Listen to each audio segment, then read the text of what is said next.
नमस्कार।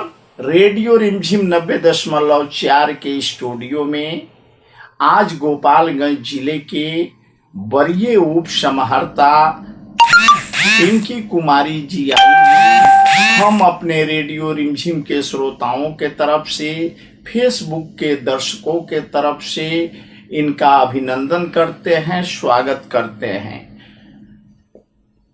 सुश्री पिंकी कुमारी जी के बारे में बताते चले कि हम इनसे विभिन्न मुद्दों पर एक परिचर्चा करेंगे। चूंकि यह एक बेटी हैं और गोपालगंज जिले की वरीय उप समाहर्ता हैं जो सामाजिक सुरक्षा कोषांग को देखती हैं, उसके संबंध में हम बातचीत करेंगे। लेकिन उससे पहले पिंकी कुमारी एक महिला हैं और एक महिला के रूप में एक अधिकारी बनना और अधिकारी बनकर समाज में काम करना, अपने घरों से दूर रहना, कठिन संघर्ष के बाद इस पद पर आना, यह एक लंबी यात्रा होती है। हर व्यक्ति के जीवन में बहुत सारी कठिनाइयों के बाद ही सफलता मिलता है और विशेष करके मध्यम वर्ग परिवार की बेटियां जब कुछ नाम रोशन करती है, माता पिता गांव जवार का, तो हर पुरुष का सीना जो है गर्व से चौड़ा हो जाता है। और विशेष करके जो बेटियों का पिता है उसे भी गर्व महसूस होता है कि कठिन परिश्रम के बाद कोई बेटी जो है अधिकारी बनती है, पदाधिकारी बनती है और समाज को बेहतर बनाने में अपना योगदान देती है। रेडियो रिमझिम 90.4 2008 से संचालित हो रहा है और हमेशा महिलाओं के सशक्तिकरण के लिए प्रयास करता रहा है और इसी क्रम में बहुत से महिला पदाधिकारियों का भेंट वार्ता रेडियो रिमझिम ने प्रसारित किया है और बेटियों को सबल बनाने के लिए, उन्हें सशक्त करने के लिए, उन्हें शिक्षित और जागरूक करने के लिए अपने कई कार्यक्रमों के माध्यम से एक जन जागरण का काम किया है। हम लोगों को काफी खुशी है कि गोपालगंज जिले के वरीय उप समाहर्ता डिप्टी कलेक्टर सुश्री पिंकी कुमारी जी रेडियो रिमझिम में आई हैं। एक बार पुनः रेडियो रिमझिम के श्रोताओं के तरफ से, फेसबुक के दर्शकों के तरफ से और गोपालगंज की जनता के तरफ से इनका हम अभिनंदन करते हैं, खैर मकदम करते हैं और स्वागत करते हैं। तो सबसे पहले सुश्री पिंकी कुमारी जी से उनकी जवानी, उनकी संघर्ष की कहानी हम सुनाना चाहते हैं, ताकि जो बेटियां विशेष करके इस कार्यक्रम को सुन रही हैं या रेडियो रिमझिम फेसबुक पर देख रही हैं, उनके लिए एक प्रेरणा होगा। तो मैडम, सबसे पहले आप एक पदाधिकारी हैं ही, लेकिन एक बेटी हैं किसी परिवार की। तो बेटी के लिए पढ़ना, ग्रामीण क्षेत्र हो या शहरी क्षेत्र हो, काफी मुश्किल दौर होता है। तो आज से 20 साल पहले या 15 साल पहले जब भी आपने अपनी शिक्षा दीक्षा शुरू की, क्या क्या परेशानियां हुई, किस तरह आपने इस मंजिल पर पहुंचा, हमारे श्रोताओं को बताएं। देखिए, सबसे पहले तो मैं आपका और रेडियो रिमझिम की सारी टीम का बहुत बहुत शुक्रिया अदा करना चाहूँगी कि आप लोगों ने मुझे बुलाया और अपनी बात, अपने दिल की बात, अपने मन की बात गोपालगंज की जनता के साथ शेयर करने का मौका दिया। थैंक यू सो मच आपका। और आपने सवाल किया कि महिलाएं जो होती हैं, खासतौर से मध्यम वर्ग की महिलाएं, तो निश्चित रूप से मैं कहना चाहूँगी कि मैं भी बहुत ज़्यादा एजुकेटेड और हाई क्लास फैमिली से बिलोंग नहीं करती हूँ। मैं जी बहुत ही निम्न वर्गीय परिवार रहा है हमारा और ऐसे परिवार से ताल्लुक़ रखती हूँ जहाँ लड़कियों को पढ़ने की इजाज़त नहीं थी। वैसे परिवार से निकलकर और ना ही सिर्फ अपने ख़ानदान में बल्कि मोहल्ले में, समाज में इतना अच्छा क्वालिफिकेशन पाना, ज़्यादा क्वालिफिकेशन पाना मेरे लिए खुद में एक आत्मसम्मान की बात है, गर्व की बात है। और बहुत अच्छा लगता है जब मैं अपनी शिक्षा को और आगे प्रसारित करती हूँ। आज मैं शिक्षित हूँ, तभी मैं यहाँ बैठी हूँ आपके सामने।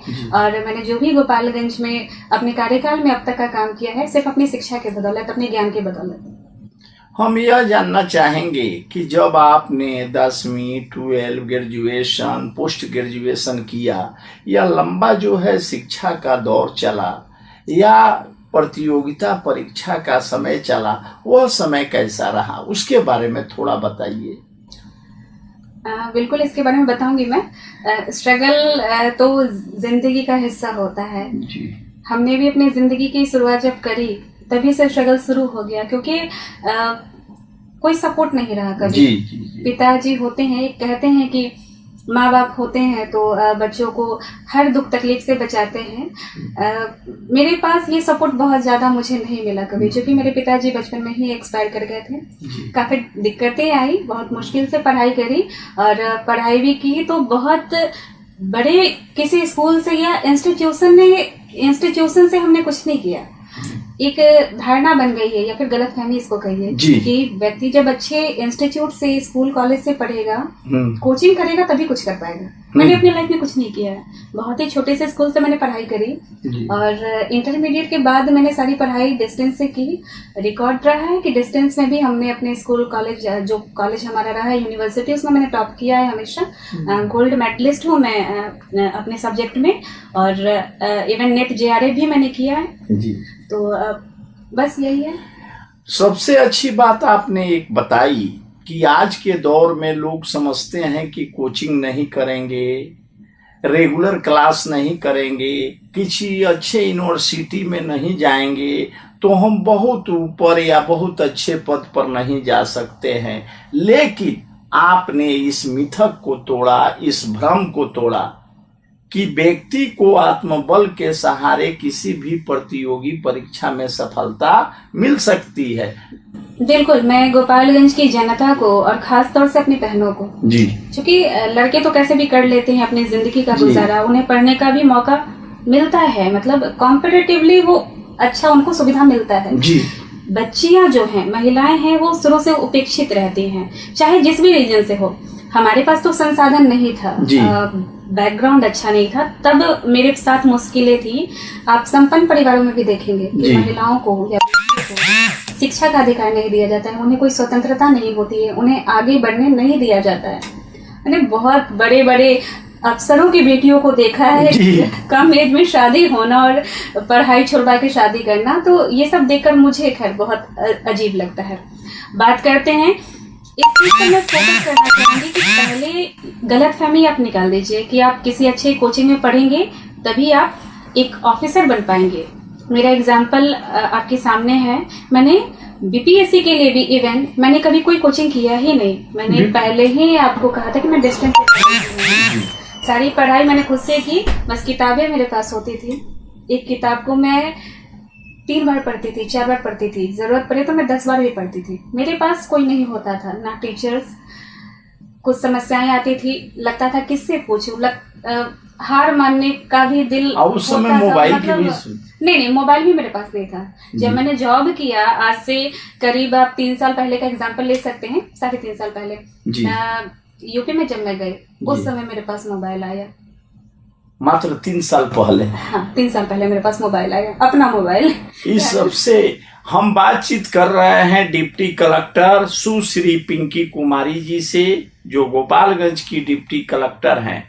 हम आगे मैडम यह जानना चाहेंगे कि आपने एक एग्जाम्पल दिया कि आपने कोई कोचिंग नहीं किया, कोई मैनुअल क्लास नहीं किया, दूरस्थ शिक्षा के माध्यम से आपने PG तक किया, गोल्ड मेडलिस्ट भी बना और BPSC की, बिहार प्रशासनिक सेवा की परीक्षा भी अपने दम पर, अपने बल पर आपने तैयारी की। कहीं कोई शहर में नहीं जाकर, आप अपने गांव में, अपने क्षेत्र में रहकर किताब के माध्यम से इस प्रतियोगिता में उत्तीर्ण हुई। यह समाज के लिए और हमारे बेटियों के लिए, विशेष करके लड़कियों के लिए एक बहुत बड़ा पैगाम है। आगे थोड़ा सा और बताएं अपने संघर्ष की गाथा।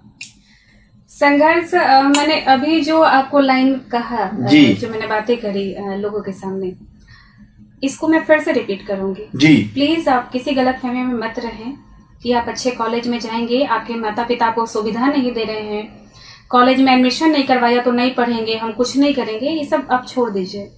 करना है मतलब करना है। मैंने यही सोचा और इसी के बदौलत, आज अपने सोच के बदौलत मैं यहाँ बैठी हूँ।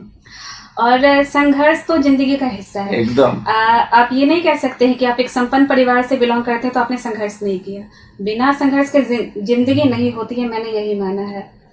और मेरा संघर्ष कुछ ज्यादा इस मायनों में कि सबसे पहले मेरे पिता मेरे साथ नहीं थे। मैं 3-4 साल की रही होंगी जब वो गुजरे, तो अब मुझे उनका चेहरा भी याद नहीं। बहुत छोटा सा परिवार था हमारा, सुविधाएं नहीं मिलती थी। जो भी है तो पहले जो बेसिक नीड है खाना, तो वही पूरा होता था। उससे बचकर जो हुआ तो थोड़ा बहुत पढ़ाई किया। पढ़ाई को मुझे आगे कंटिन्यू रखना था, मैं अपनी पढ़ाई बिल्कुल नहीं छोड़ सकती थी। इस रीजन से मैंने डिस्टेंस से पढ़ाई करने का डिसीजन लिया कि मेरी पढ़ाई ना छूटने पाए, क्योंकि मेरे पास इतनी सुविधाएं नहीं थी कि मैं कॉलेज जा भी सकूं। रेगुलर में फीस भी ज्यादा होता है, उसके लिए आप किताबें खरीदते हैं, आने जाने का किराया लगता है। मैं ये सब कुछ नहीं कर सकती थी। आप अपनी बात को बेधड़क निधड़क होकर कह रही हैं, काफी अच्छा लगता है कि डिस्टेंस कोर्स से भी हमारी बच्चियां जो है समाज में आगे बढ़ सकती है। सुश्री पिंकी कुमारी जी जो डिप्टी कलेक्टर हैं, इनकी भावना से हम लोग ओतप्रोत हुए।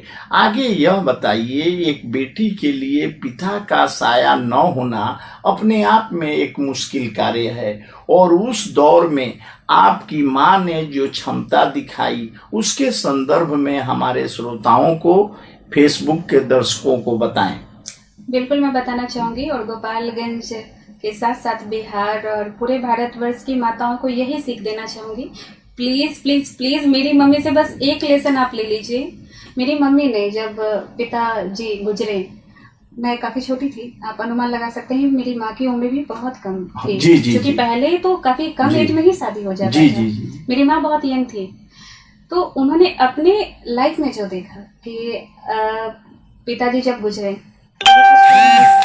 थी, मतलब अगर वो शिक्षित होती तो कुछ काम कर लेती, उस कंडीशन में वो कुछ नहीं कर सकती थी। तो उन्होंने एक कसम खाई कि मैंने जो तकलीफ अपने लाइफ में देखा है, मेरी बेटियां वो ना देखें, क्योंकि उनके पास 3 बेटियां थी।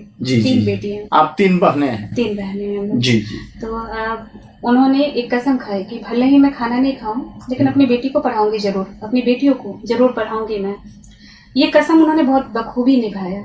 हमें याद है कि हम लोग खाना नहीं खा पाते थे ठीक से, वो चावल जो होता है ना, उसका टूटा जो मिलता है, जो थोड़े सस्ते रेट में मिलता है, वो भी हमने खाया है। लेकिन मम्मी ने स्कूल से कभी हमारा नाम नहीं कटवाया। भले ही छोटा स्कूल था, लेकिन वो रहा है रेगुलर। आपने बहुत अच्छी बात कही। महिलाएं चाहे तो संसार की सारी भावनाओं को, सारे नक्शा को बदल सकती हैं। आपकी माँ जो है अत्यंत आदरणीय और पूजनीय हैं, जो एक महिला होकर अपने 3 बेटियों को सही मुकाम पर पहुंचाया और आप लोगों को इस लायक बनाया कि आप अपने परिवार के साथ समाज के बेहतरी के लिए भी कुछ करें। आगे हम यह जानना चाहेंगे कि जो संघर्ष की कहानी थी और आपने उस संघर्ष को पार करते हुए, हर बेड़ी को तोड़ते हुए गोपालगंज जिले की डिप्टी कलेक्टर बनी। आगे यह बताइए कि इस पुरुष समाज में जहां बिहार प्रशासनिक सेवा के परीक्षा में आपने भाग लिया, तो क्या कोई ज्यादा प्रतियोगिता था कि महिलाओं के लिए कुछ स्पेशल छूट है? थोड़ा इसके संदर्भ में बताएं। बिल्कुल मैं बताऊंगी इसके बारे में। देखिए, इसको ना कुछ इस तरीके से देखने की आवश्यकता है कि बिहार सरकार ने बहुत अच्छी पहल की है कि महिलाओं को अपने सरकारी सेवाओं में उन्होंने आरक्षण दे रखा है। 35% का आरक्षण सरकारी सेवाओं के लिए है, और स्थानीय स्वशासन में उन्होंने 50% की हिस्सेदारी जो दी है महिलाओं के लिए, ये काबिले तारीफ है। लेकिन आप आरक्षण के भरोसे बिल्कुल ना रहें, क्योंकि आप बिहार प्रशासनिक सेवा का आप किसी भी ईयर का आप कट ऑफ उठा के देख लीजिए, उसमें आपको अंतर नहीं दिखेगा। इवन जो रिजर्व कैटेगरी है, कुछ मामलों में कुछ परीक्षाओं का कट ऑफ ऐसा भी जाता है, जब रिजर्व कैटेगरी का कट ऑफ जो मार्क्स होता है वो अनरिजर्व से ज्यादा ही हो जाता है। जी जी, एग्जाम्पल आप देख लीजिए। हाँ हाँ।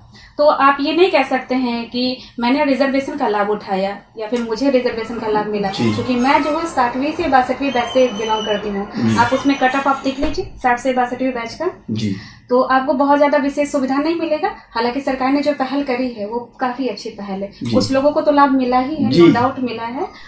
और मैं इससे पहले यूपी में भी थी, उसमें भी मैंने सामान्य कैटेगरी से ही मैं वहाँ पर गई थी, चयनित हुई थी। यहाँ पर भी मेरा वही है। बहुत अच्छा। आप जो है उत्तर प्रदेश में भी सरकारी सेवा में रही, और जब बिहार प्रशासनिक सेवा में आपका रिजल्ट निकल गया तो वहां से रिजाइन देकर आप यहाँ आ गई, यानी निरंतर सीढ़ियों पर कदम टू कदम आप बढ़ती गई।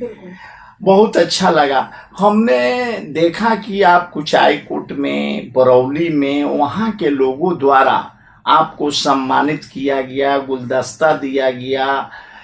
प्रवासी मजदूर के संबंध में जो क्वारंटाइन में रखा गया, वहाँ का इंतजाम आपने इतना अच्छा किया। दूसरा प्रश्न इसी के साथ है, हमारे माननीय मुख्यमंत्री जी श्री नीतीश कुमार जी जब देवापुर आए थे तो वहाँ के जो व्यवस्था था वह आपके देख रेख में बना। वैसे जिला पदाधिकारी श्री अनिमेष पराशर जी के निर्देश में आपने वहाँ की व्यवस्था ठीक की, जिसके वजह से मीडिया में आपका नाम काफी आया। इसके संदर्भ में थोड़ा विस्तार से बताएं। देखिए, आपके प्रश्न की शुरुआत से जिक्र करूंगी मैं। जी जी जी। आपने कहा कि लोगों ने सम्मानित किया बरौली में, कुचायकोट में, अन्य जगहों पर जी। तो ये तो आप लोग का प्यार है, गोपालगंज की जनता का, आप सभी मीडिया पर्सन्स का, जिसने मुझे इतना प्यार दिया। प्यार और सपोर्ट के बिना ना कोई इंसान बढ़ पाएगा जी, क्योंकि मनुष्य एक सामाजिक प्राणी होता है। मुझे समाज की आवश्यकता है, और समाज में जब प्यार मिल जाए तो क्या कहने, सोने में सुहागा जैसा है। मैं बहुत खुश नसीब हूँ कि मैं गोपालगंज में आई हूँ। जब से आई हूँ मैं, मुझे आप लोग का बहुत प्यार मिला है, इसी के कारण मेरा नाम भी है जी। और मेरा काम है वो तो बिल्कुल है ही नो डाउट, बिना काम के नाम नहीं होता है जी, जी, जी। तो काम के बारे में बताना चाहूंगी कि ड्यूटी जिलाधिकारी ही तय करते हैं जी। जिलाधिकारी महोदय ने मुझ पर भरोसा किया, मुझ पर विश्वास किया। पहले तो मैं डीएम सर को थैंक यू बोलूंगी जी, जी, क्योंकि डिप्टी कलेक्टर्स तो और भी हैं आपके जिले में जी जी, रिस्पॉन्सिबिलिटी उनको भी मिलती है। डीएम सर ने कुछ तो देखा होगा, जब मुझे बरौली की स्थिति इतनी खराब हो जाने के बाद उन्होंने भेजा। मुझे तो ये भी सुनने में आया कि एक मीडिया पर्सन ने जब डीएम सर से सवाल किया कि बरौली की स्थिति इतनी खराब हो गई, आप क्या करेंगे, तो सर का जवाब था कि मैंने पिंकी को भेज दिया है, वही संभाल सकती है और कोई नहीं संभाल सकता जी, सही बात है। तो ये मुझे सुनने को आया था और मुझे इतनी खुशी हुई ये बात सुनने के बाद, जब मुझे एक मीडिया पर्सन से पता चला कि बहुत भरोसा है डीएम सर को भी मुझ पे और आप लोगों को भी, जनता को भी, कि नहीं पिंकी मैडम है तो कर लेगी। मेरी कोशिश बस इतनी रहती है कि मैं इस विश्वास को टूटने ना दूं। और मैं कसम खाती हूँ अपनी माँ की और दुर्गा माता, जिनको मैं बहुत पूजती हूँ जी, मैं आप लोगों के विश्वास को टूटने नहीं दूंगी, कभी भी नहीं। आपके बारे में कहा जाता है कि जो भी प्रभार या जो भी जिम्मेवारी हमारे वर्तमान जिला अधिकारी श्री अरशद अजीज जी देते हैं, आप उसे बखूबी निभाती हैं। यह कहाँ तक सही है, आप स्वयं बताइए। ये 100% सही है मेरे तरफ से जी जी जी। अब सर का दिया काम मैं कितना कर पाती हूँ ये तो सर ही बता पाएंगे कि मैं उसमें कितनी खरी उतरी जी जी, लेकिन मैं जितना कर सकती हूँ उसमें 0.001% की भी कमी नहीं होती है। मैं जितना कर सकती हूँ, चाहे कुछ भी हो जाए, आंधी है तूफान है, मुझे कोई फर्क नहीं पड़ता है। मेरा काम है तो मैं करूंगी। और सिर्फ अरशद अजीज सर नहीं, अनिमेष सर के समय मैं यहाँ पर गोपालगंज में आई हूँ, अनिमेष सर ने भी भरोसा किया। उन्होंने मुझे जितनी रिस्पॉन्सिबिलिटीज दी, आज मैं उस पर नेक्स्ट असाइनमेंट मिला जी। यहाँ डिप्टी कलेक्टर्स ऐसे भी हैं जो बैठे हुए हैं जी जी जी। पद तो मेरा सेम ही है, मुझे कोई एक्स्ट्रा सैलरी नहीं मिलती ना। जो सैलरी फिक्स है वही मिलती है, लेकिन जिलाधिकारियों का भरोसा मैंने जीता अपने काम से। उन्होंने भरोसा किया और उनका भरोसा मैंने कायम रखा, ये बहुत बड़ी बात है। और निश्चित मैं 100% कोशिश करती हूँ कि किसी का भी भरोसा, सिर्फ जिलाधिकारी महोदय का नहीं, मेरे लाइफ में एक ही बात है कि मैं भरोसा जीतती हूँ और उसको कायम रखती हूँ। ड्यूटीज के बारे में बताऊं, शुरू से मुझे ड्यूटीज जो मिली, चूंकि यहाँ पर और भी डिप्टी कलेक्टर्स है, जी। उनके साथ साथ ही मुझे भी काम मिलता गया। डीएम सर को अच्छा लगा होगा, बिल्कुल जरूर अच्छा लगा होगा, तभी मुझे नेक्स्ट काम मिला। अगर मैं अच्छा नहीं करती तो मुझे वहीं स्टॉप कर दिया जाता। अनिमेश सर ने मुझे बहुत ही ज्यादा डेयरिंग असाइनमेंट दिए, जैसे मैंने बलथरी चेक पोस्ट पर भी नाइट ड्यूटी की। मैं करीब 11-12 बजे तक रात तक वहां रहती थी, शराब तस्करों को पकड़ना। अच्छा, ये NH 28 पर बलथरी चेक पोस्ट पर। बिल्कुल। जी जी। इसके अलावा फिर गुटखा वगैरह पकड़ना, रेड मारना भी मैंने किया। अपने आप में एक अच्छा एक्सपीरियंस था। घर से निकलकर जब आप ये सब करते हैं तो बहुत ज्यादा अच्छा एक लगता महिला है। होने के नाते कहीं कोई परेशानी, एक महिला पदाधिकारी आप हैं, रात को 11 बजे 12 बजे बलथरी चेक पोस्ट पर आप गाड़ियों की जांच करती हैं या गुटखा बेचने वालों का दुकान जब्त करती हैं, तो कहीं कोई परेशानी? देखिए, इसका जवाब ना मैं 2 व्यू से दूंगी, जी, जी। 2 एंगल्स से दूंगी। जी पहली बात कि पहले तो आप डरना छोड़ दीजिए। जी। Rare of the rarest condition की मतलब उसके अलावा आपका कोई कुछ नहीं बिगाड़ सकता है। जी। ये बात 100% मैं सही मानती हूँ। एकदम परफेक्ट। मेरे साथ rare of the rarest condition होगा तभी कोई मेरा बाल बांका कर जी। सकता है, वरना मेरी मर्जी के बगैर कोई मुझे छू भी नहीं सकता। एकदम। ये हर महिला के साथ लागू होते ये हैं। बात हर महिला को समझना चाहिए। जी। तो इसमें मैं 2 एंगल यही बताऊंगी कि rare of the rarest condition वो तो भगवान की मर्जी जी। है, वो आप उनको छोड़ दीजिए। अगर भगवान की बातें भी आप सोचने लगे तो वो क्या सोचेगी। और बाकी बचा जो कंडीशन है, आप यकीन मानिए आपकी मर्जी के बिना कोई आपको छू नहीं सकता है, क्योंकि मेरे खुद के जीवन में ऐसा हुआ है। जी। कॉन्फिडेंस है, भगवान का हाथ है मेरे ऊपर, भले ही पिता का हाथ ना हो लेकिन भगवान का है हाथ। जी जी। वो हमेशा मुझे हर मुश्किल से बचाते आए हैं। मैं बलथरी में थी, मैं नाइट ड्यूटी करती थी, मुझे कुछ भी नहीं आज तक हुआ। महसूस की? बिल्कुल, मैंने बिल्कुल महसूस भी नहीं किया। मुझे तनिक भी नहीं लगा कि मैं महिला हूँ, मैं रात में गुजरी हूँ, मेरे साथ क्या होगा। कभी ऐसा फीलिंग भी नहीं आया।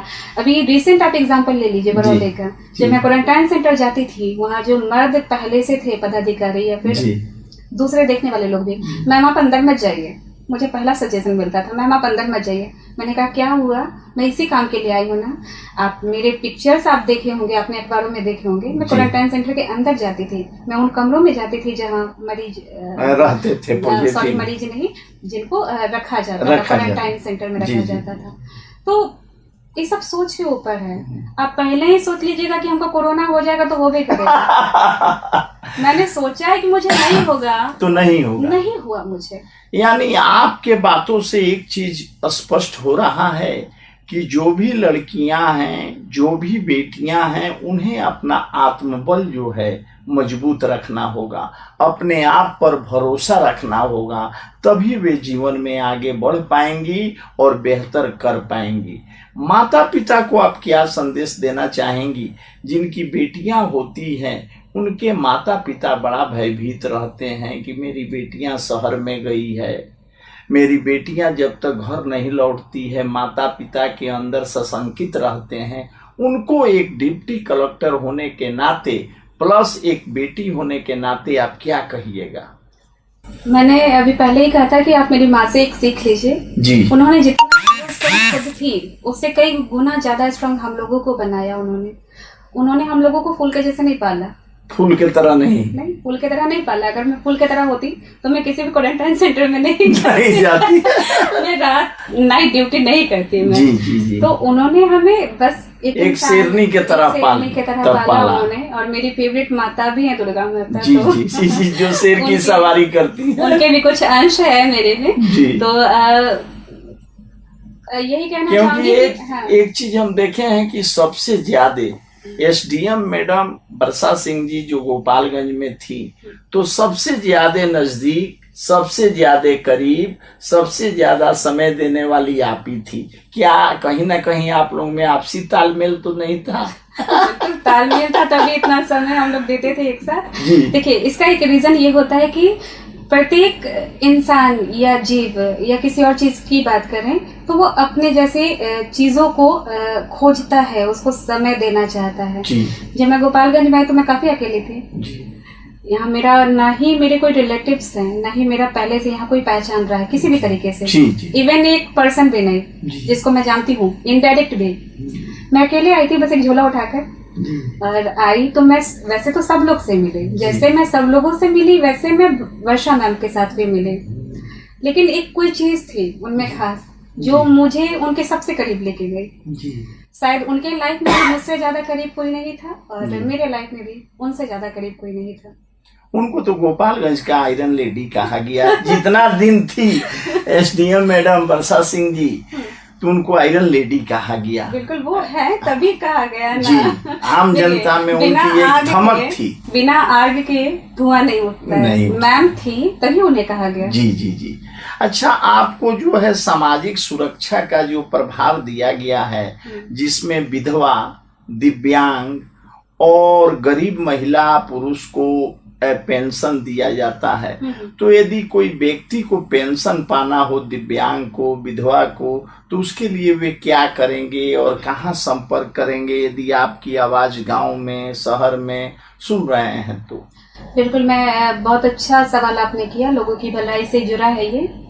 देखिए, सरकार ने कुछ कल्याणकारी योजनाएं चला रखी है, उसी में से एक पेंशन स्कीम भी है, जिसमें कुछ खास समूह के लोगों को, जैसे विधवाएं जो होती हैं, उन्हें किसी तरह का कोई सपोर्ट नहीं मिल पाता है। मैंने अपनी माँ का जिक्र भी आपसे किया। वैसे ही वृद्ध लोग जो होते हैं, मतलब कुछ कंडीशंस में ऐसा भी देखने को मिलता है हमारे अपने समाज में ही कि वृद्ध लोग जो हो जाते हैं तो उनके अपने परिवार के लोग, उनके बच्चे ही उन्हें नहीं देख पाते हैं। तो सरकार की तरफ से ऐसा है कि इन लोगों को सपोर्ट करने के लिए, इन्हें कुछ आर्थिक मदद देने के लिए इन्होंने पेंशन स्कीम चला रखी है। जिला सामाजिक सुरक्षा कोषांग में मैं सहायक निदेशक के पद पर हूँ और हमारे यहाँ से 6 पेंशन स्कीम चलता है, जिसमें वृद्धा पेंशन हो गया, विधवा पेंशन स्कीम हो गया, निःशक्तता पेंशन हो गया, इस तरीके से रानी लक्ष्मीबाई वगैरह भी है।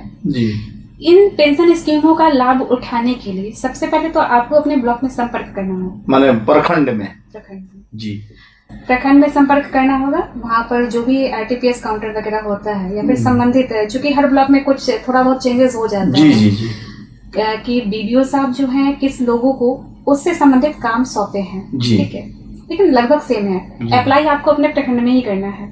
प्रखंड में जब आप अप्लाई कर देते हैं उसके बाद आपको कुछ नहीं करना है, फिर हमारा काम शुरू होता है। अच्छा, तो कुछ लोग जो है जनप्रतिनिधि के पास दौड़ते रहते हैं कि हमारा जो है पेंशन नहीं चालू हुआ, तो सीधे हमें आरटीपीएस काउंटर पर जाना है?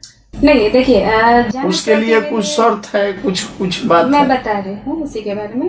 देखिए, कुछ होता है जानकारी का अभाव भी जी। इस संबंध में मैं यही कहना चाहूंगी कि लोगों के पास अभी तक उतना मैसेज नहीं पहुंच पाया है, शायद इसलिए वो जनप्रतिनिधियों के चक्कर काटते हैं जी। हालांकि इसमें जनप्रतिनिधि का बहुत ज्यादा रोल मुझे नहीं लगता है जी।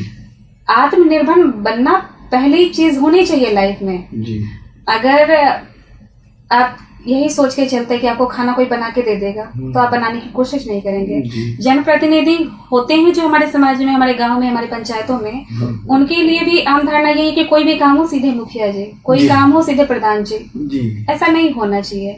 सरकार ने जो बनाया है जो तरीका, आप उस रास्ते पे अकेले चल सकते हैं, आपको किसी के सपोर्ट की जरूरत नहीं है। हालांकि आप मुखिया जी के पास जाते हैं, नो डाउट कुछ मुखिया को मैंने भी देखा है, अच्छा काम करते हैं, बहुत अच्छा काम करते हैं। मैं उनकी कार्य क्षमता पे कोई सवाल नहीं कर रही, लेकिन मुखियाओं के पास और भी काम होते हैं। हो सकता है कि उसमें आपका कुछ काम लेट हो जाए। अगर आप स्वयं सक्षम है तो आप जा सकते हैं, कोई प्रॉब्लम नहीं है। तो इसके लिए मैंने फॉर्म भर देने के बाद से शुरू हो जाता है, कोई जांच भी होता है कि यह इस व्यक्ति को पेंशन दिया जाए नहीं दिया जाए प्रखंड स्तर पर? हाँ बिल्कुल, जांच तो होती ही होगी जी। लेकिन फर्स्ट ऑफ ऑल जब आप अप्लाई करते हैं, मान लीजिए आपने वृद्धा पेंशन के लिए अप्लाई किया, उसमें आपका आधार कार्ड तो लगता है जी जी, बैंक खाता रखना, बिल्कुल सारी चीजें, डॉक्यूमेंट्स होते हैं, एक प्रॉपर फॉर्म भरा जाता है जी। और डॉक्यूमेंट से आपका एज दिख जाता है उसमें, जी जी, है ना। जब एज दिख जाता है तो प्रूफ तो वहीं पे मिल गया जी। तो अननेसेसरी कंडीशंस में ऐसा नहीं होता है, मतलब कुछ केसेस में होते हैं, जैसे मैंने भी कई जगह जांच किया है, उसमें क्या है कि बहुत सारे लोग मृत भी हो गए हैं तो भी पेंशन वगैरह का लाभ ले रहे हैं। तो ये सब जब हमारे जांच का विषय होता है जी, जी, जी। लेकिन वैसे कुछ आपको प्रॉब्लम नहीं होने वाला है। अच्छा, आपके विभाग में 2 बुनियादी केंद्र हैं, एक हथुआ में, एक गोपालगंज में कृषि विभाग के बगल में है। तो बुनियादी केंद्र करता क्या है? देखिए, बुनियाद नाम से ही जाएगा तो इसका नाम पड़ा क्यों। हाँ जी। बुनियाद किसी भी चीज का प्राइमरी स्टेज को कहते हैं, बुनियाद रखना। जी, जब आप जी। घर बनाते हैं तो कहते हैं ना बुनियाद रख रहे हैं, जी, नींव रख रहे हैं, नींव रख रहे हैं। वही चीज है। बुनियाद भी लोगों के सहायता के लिए ही बना है, क्योंकि मेरा डिपार्टमेंट ही जो है वो बेसिकली सिर्फ समाज कल्याण पे जुड़ा है, सामाजिक कार्य करने के लिए। बुनियाद हमारे ही डिपार्टमेंट का एक हिस्सा है। इसमें आपके 2 अनुमंडल, जो कि गोपालगंज में है, अनुमंडल स्तर का ये कार्यालय है। अच्छा। है ना, 2 अनुमंडल है आपके यहाँ, गोपालगंज और हथुआ अनुमंडल। जी। इन दोनों अनुमंडलों में एक एक बुनियाद केंद्र हमारा चल रहा है, जहाँ पर सेंटर हेड होते हैं। जी। बुनियाद में काम क्या होता है वो बता रही हूँ मैं। जैसे प्राइमरी स्टेज पर कुछ भी जो तकलीफें होती हैं शारीरिक, जैसे बुजुर्ग लोग, उनको जी, हड्डियों में प्रॉब्लम होना, जी।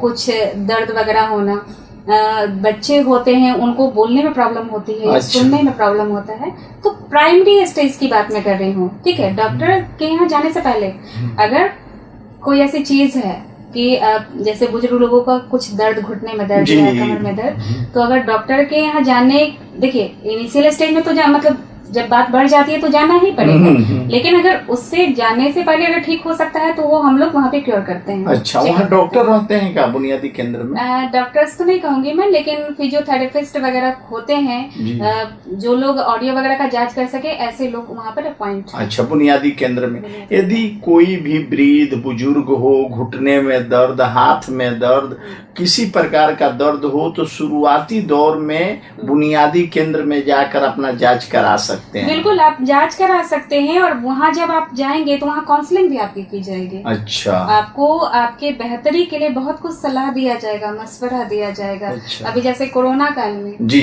हमारे यहाँ बुनियाद में बहुत ज्यादा काम नहीं था, क्योंकि लोग अपने जी, वहाँ पर हमने ये करवाया कि जी। आप कॉल से लोगों को सूचना दीजिए कि आप अपने घरों में रहिए, और जो भी पेशेंट वहाँ पर पहले से थे उनका फोन पर हालचाल लेना, उनको कुछ जरूरी सलाह देना, ये सब होता रहा। अच्छा, तो यह दोनों बुनियादी केंद्र है। अच्छा, दिव्यांग के लिए भी कोई गाड़ी ओड़ी का भी वितरण होता है?